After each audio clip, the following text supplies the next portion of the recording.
अस्सलाम वालेकुम। जैसा कि आप सब जानते हैं कि हमारे परिवार में, हमारे ख़ानदान में एक बहुत बड़ा हादसा हुआ है। मेरा भतीजा नाजिस आलम, जो नौशाद आलम का बेटा था, वो सऊदी में इंतकाल कर गए हैं। वो सऊदी के एक अरामको कंपनी के पेट्रोल पंप, जो किसी सऊदीयन का था, उसमें एक अलबारिज नाम से कंपनी में काम करते थे।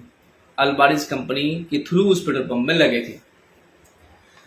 उनको सऊदी आए लगभग 6-7 महीना ही हो रहा है, बहुत ज़्यादा लंबा टाइम नहीं हो रहा है। बकरीद की छुट्टी में वो अपने साइकिल से कहीं घूमने निकला था और पीछे से एक कार आई, उनको ठोक करके एक्सीडेंट हो गया उन लोगों का। और फिर कार वाले ने और ट्रैफिक पुलिस ने नाजिस बाबू को वहां से उठा करके नज़दीक के हॉस्पिटल अल जहरा नाम से हॉस्पिटल है, जो कतीफ में पड़ता है, वहां पे भर्ती कर दिया गया। और ट्रैफिक पुलिस ने छानबीन की और फिर वो कार वाले को छोड़ दिया गया, वो जो है वहां से चला गया। हम लोग को लगभग ऑलमोस्ट इसकी कोई खबर नहीं थी और हॉस्पिटल वाले को भी ये पता नहीं था कि ये कौन है, क्या है, नहीं है। उन लोगों ने इंडियन एम्बेसी से कांटेक्ट किया और फिर उनके एकामा के तहत हम लोगों का जो नंबर था उसमें उसे कॉल किया गया और इंडियन एम्बेसी ने हम लोग को इन्फॉर्म किया कि आपके यहाँ आपके भतीजे के साथ ये हुआ है। और फिर हम लोग छानबीन में लग गए कि नाजिस बाबू कहाँ था, किस कंपनी में काम करता था। स्टार्टिंग में हम लोग को ये सारा कुछ पता नहीं था।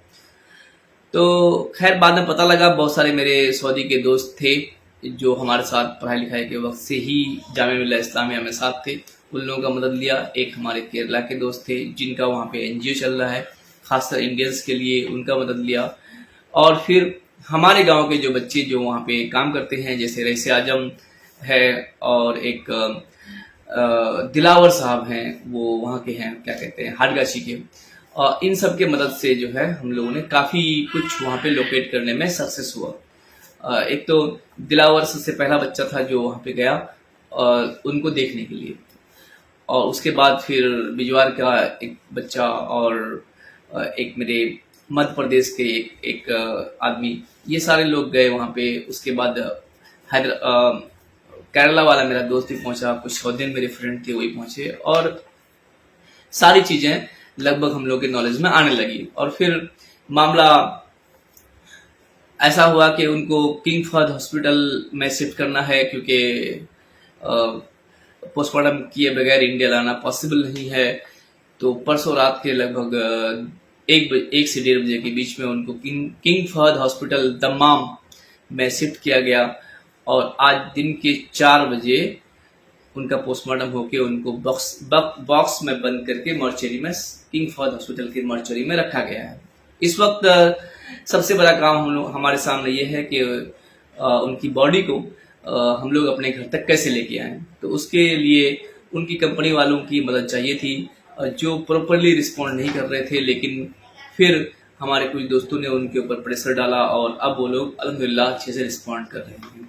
आज उनका डेथ सर्टिफिकेट रिलीज होना था, उनके लिए अल बारिश कंपनी की तरफ से ही मोहम्मद अकरम भाई से मैंने रिक्वेस्ट किया था कि वो जाएं और डेथ सर्टिफिकेट ले लें। तो मोहम्मद अकरम भाई ये डेथ सर्टिफिकेट हम लोगों को मुझे वहाँ से भेजे हैं।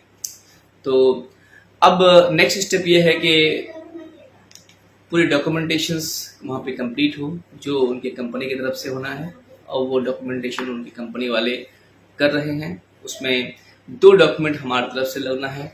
एक पावर ऑफ अटॉर्नी है जो इंडियन एम्बेसी को जाना है, और एक पावर ऑफ अटॉर्नी जो वहाँ के ministry of health, Saudi ministry of health, उस पेट्रोल पंप वाले और अलबारिज कंपनी को और उस हॉस्पिटल को हमारी तरफ से जाना है। ये दोनों पावर ऑफ अटॉर्नी हम लोग बना रहे हैं, और जो ही ये दोनों पावर ऑफ अटॉर्नी